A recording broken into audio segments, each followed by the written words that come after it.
to them was right about the colour of her eyes and hair, but not a word from me was ever heard about the darling girl from Clare. Says things as the father will be pleasing, so I'll tell him of the land I've tilled, I'll tell him of the cattle I am raising, and the house I mean to build. And when you see the arable and pasture, and the fat stock feeding there, and the hens and the chickens, you can go to the dickens for the darling girl from Clare. And every man, he has to find his man I've ever seen now, pardon me now. And every day there's one of them would say she'd agree now, with me now. Says I to myself, though I haven't got the pelt of brass, I've got my share. And so I know the way I've got to go for the darling girl from Clare.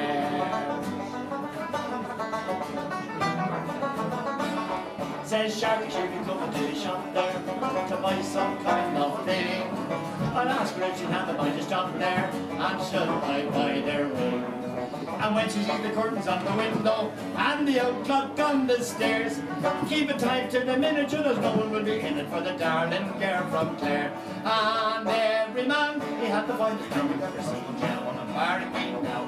And every day there's one of them would say she'd agree now, with me now. Says I, you may drop till you're dead in your shop, and not a hair she'll tear. With all your gold, you'll never have a hold upon the darling girl from Clare.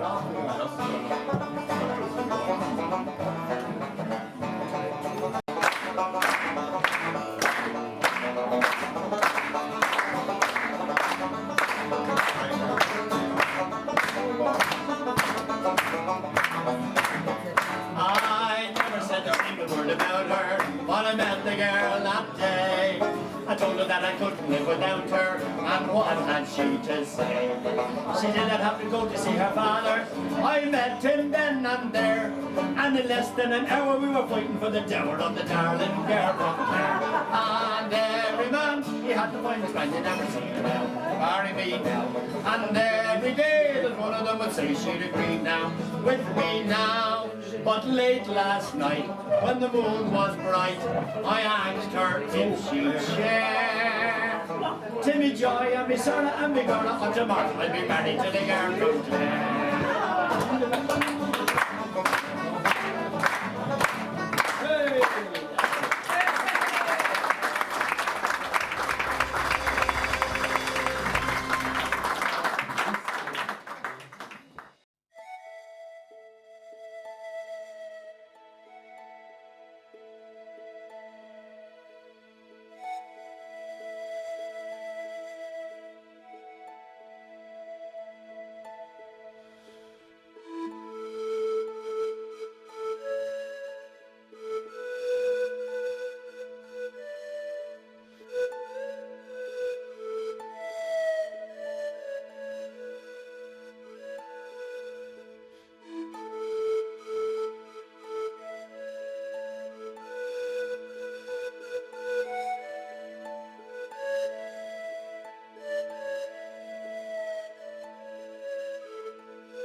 County Limerick in a Tay up to Bunratty Castle.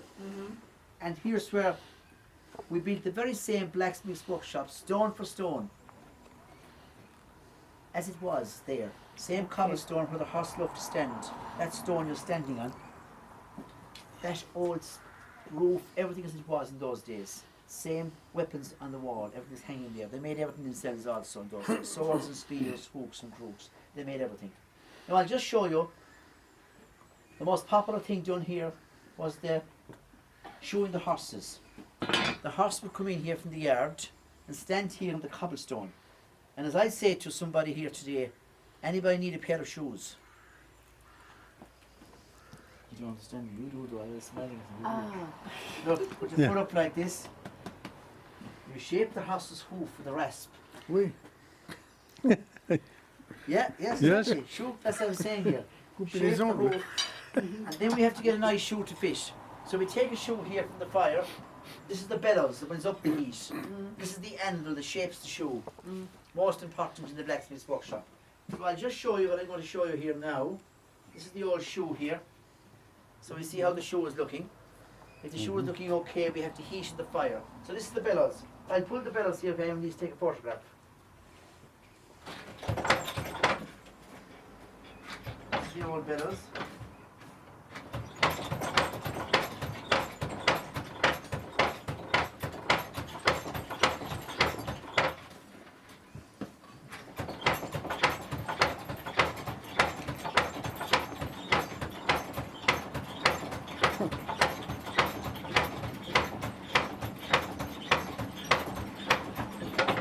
Now we have to shape it, we have to shape it in the anvil. This is the anvil that shapes the shoe.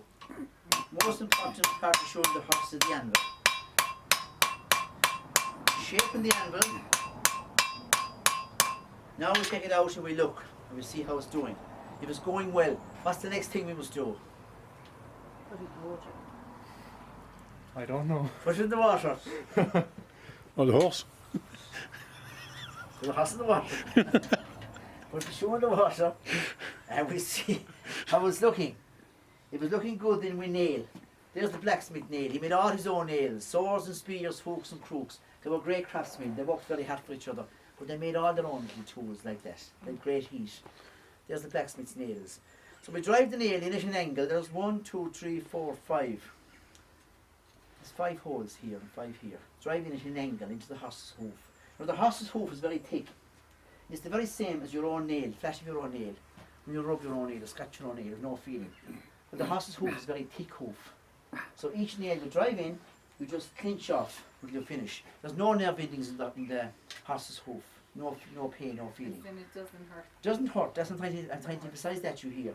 Drive in the nail, and each one you drive in, you just turn over and clinch off, like this.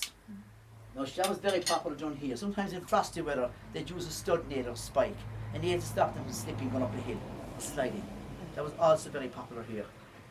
Now also, here also in the blacksmith's workshop, was the old iron band wheels.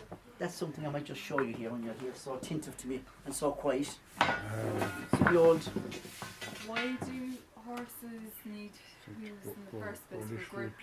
the horses need to use the shoes for their grip, and they also need to use the shoes in the road. Now, if they're on the road, the hard road, they definitely need to be shoes. Oh, They wouldn't be maybe have to be checked as often on the road. But they're on the soft ground, the shoe could last them quite a long time. oh. Do you understand? Now here's the old iron wheels, recycled iron. They heat this iron in a massive fire out the back in a furnace. And they'll wrap this iron around what they call stone they use for making flour. Do you ever hear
one of those is, I learned it from at home.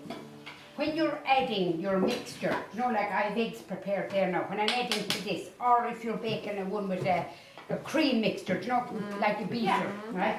I got this tip from my mum. You add the flour always first. It stops the cake is sinking.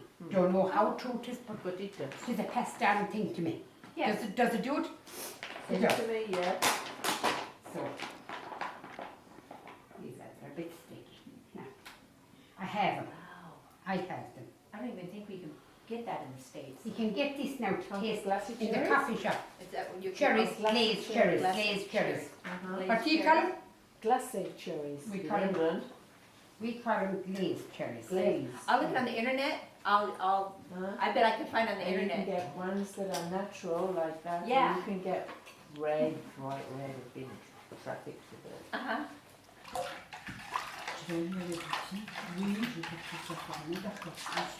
We didn't put in, sometimes we put in cold water to cool it. Yes. But still, all you put in is add the flour and bake, and wait, you have to wait for a few minutes to let it cool down a bit more.